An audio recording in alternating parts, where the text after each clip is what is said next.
Imagine Christmas morning, but instead of opening presents under a decorated tree, you're watching your master serve you dinner while wearing a fool's cap. Instead of carols, there's drunken singing that would make sailors blush. Instead of peace on earth, there's ritualized chaos where the lowest servant becomes king for a day and everyone's expected to obey him. This was medieval Christmas. Not a single day of quiet family time, but 12 days of sanctioned madness where the world turned upside down and the church fought a losing battle against traditions older than Christianity itself. Let's step into the medieval winter and discover how Christmas was really celebrated when the season meant something far wilder than we can imagine today.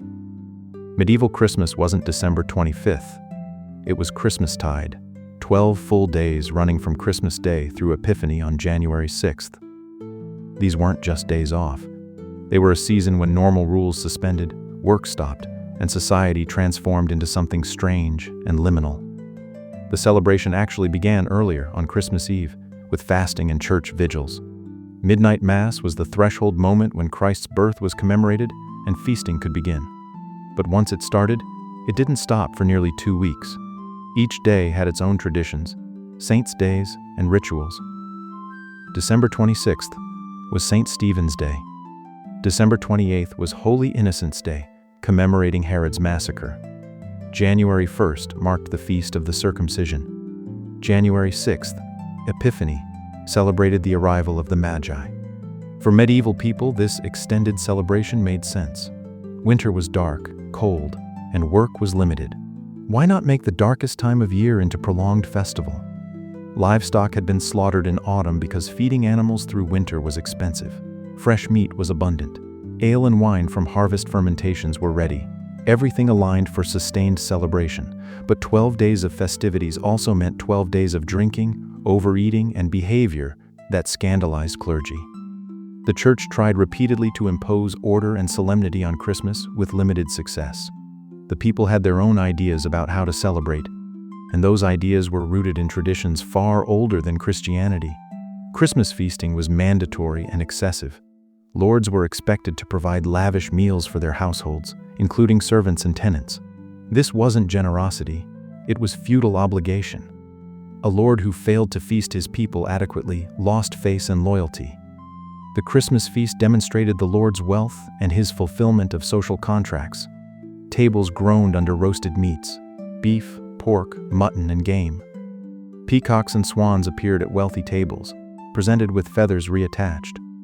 Boar's head was traditional centerpiece, often carried ceremoniously with an apple in its mouth while singers followed. This specific dish connected to pre-Christian traditions of sacrificing boars to Norse gods, a pagan echo the church couldn't eliminate. The quantities were staggering. A single household might slaughter dozens of animals for Christmastide. Ale and wine flowed continuously. Bread was baked in massive quantities. Dried fruits preserved from autumn, nuts, honey cakes, and spiced puddings appeared. Nothing was restrained. Moderation was insult to the season. Importantly, social hierarchy partially dissolved during Christmas feasts. Servants sat at table with masters. The poor were invited to eat alongside nobility. This temporary equality was both Christian charity and safety valve. Let the lower classes feel valued for 12 days, so they remain obedient the other 353. The most shocking Christmas tradition was the Lord of Misrule, also called the Abbot of Unreason or the King of Fools. A peasant or low-ranking servant was chosen to rule the household during Christmastide. For those 12 days, his word was law. He could order nobles to serve him, reverse normal hierarchies, and command ridiculous tasks, and everyone had to obey. The plays themselves were often crude and violent: mock battles, symbolic deaths and resurrections, sexual innuendo, and satirical mockery of local figures. Nothing was sacred during mumming performances. Clergy were mocked, lords were satirized, women were propositioned. It was licensed transgression, and people took full advantage. Christmas absorbed countless pagan winter traditions that Christianity couldn't eliminate. Holly, ivy, and mistletoe decorated medieval homes at Christmas, all plants sacred in pre-Christian traditions. Holly's red berries and sharp leaves represented blood and suffering appropriate for Christ's eventual passion, but also connected to older winter gods. Mistletoe was sacred to druids, associated with fertility. Kissing under mistletoe was fertility magic Christianized into harmless tradition. Wassailing, going door to door singing in exchange for drink, had pagan origins in blessing orchards and fields for next year's harvest. The wassail bowl, filled with spiced ale or cider with roasted apples floating, was ancient offering to ensure fertility. Medieval wassailers sang to apple trees, poured drink on roots, and made noise to drive away evil spirits. The church reframed it as caroling, but the essence remained pagan. Animal disguises and mumming connected to shamanic traditions where humans took animal forms. The wild hunt, mythical, ghostly riders who swept across winter skies, was feared and respected.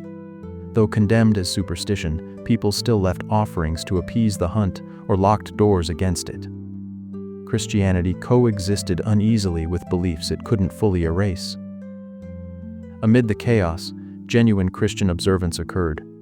Midnight Mass on Christmas Eve was solemn, beautiful ceremony. Churches were decorated with candles, greenery, and sometimes elaborate nativity scenes. The wealthy donated funds for special services. Bells rang, calling people to worship. Christmas Day itself involved multiple services: matins before dawn, Mass at sunrise, High Mass at midday. The liturgy was in Latin, incomprehensible to most, but the ritual itself was powerful. Incense, chanting, candlelight in dark churches, this created atmosphere of mystery and holiness that defined medieval religious experience. For many medieval people, church on Christmas was one of few times they entered sacred space. Most couldn't attend regularly due to work and distance.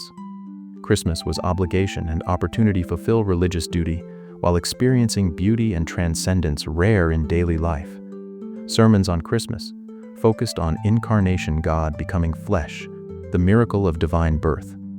Preachers emphasized humility, charity, and salvation, but they also condemned excessive celebration, drunkenness, and pagan practices. These sermons were largely ignored. People nodded respectfully, then returned to feasting and misrule. Medieval Christmas gift-giving was nothing like modern practice. There were no wrapped presents under trees. Instead, gifts flowed upward and downward along feudal chains. Tenants gave gifts to lords, agricultural products, crafted goods, symbolic tokens of loyalty. Lords gave gifts to servants and tenants, clothing, food, coins, protection. These weren't voluntary expressions of affection. They were obligatory exchanges reinforcing social bonds.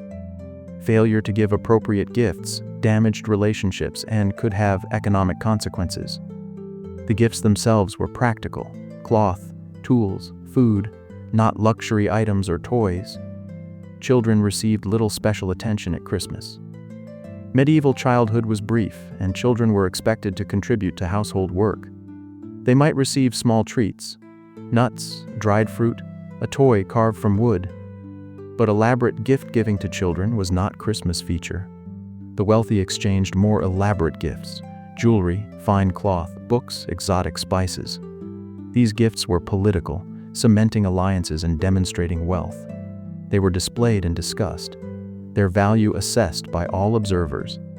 Gift-giving was public performance, not private sentiment. Many Christmas traditions we consider ancient are actually Victorian inventions. Christmas trees, Santa Claus, greeting cards, wrapped presents, all 19th century or later. Medieval Christmas was different beast: longer, louder, stranger, more dangerous. What survived? The 12-day concept lingers in the song 12 Days of Christmas. Caroling evolved from wassailing. Feasting remains central. Gift-giving expanded but continues. The idea of Christmas as special time outside normal rules persists, though tamed considerably. The Lord of Misrule vanished, too subversive for modern sensibilities. Mumming died out mostly, though hints survive in Christmas pantomimes.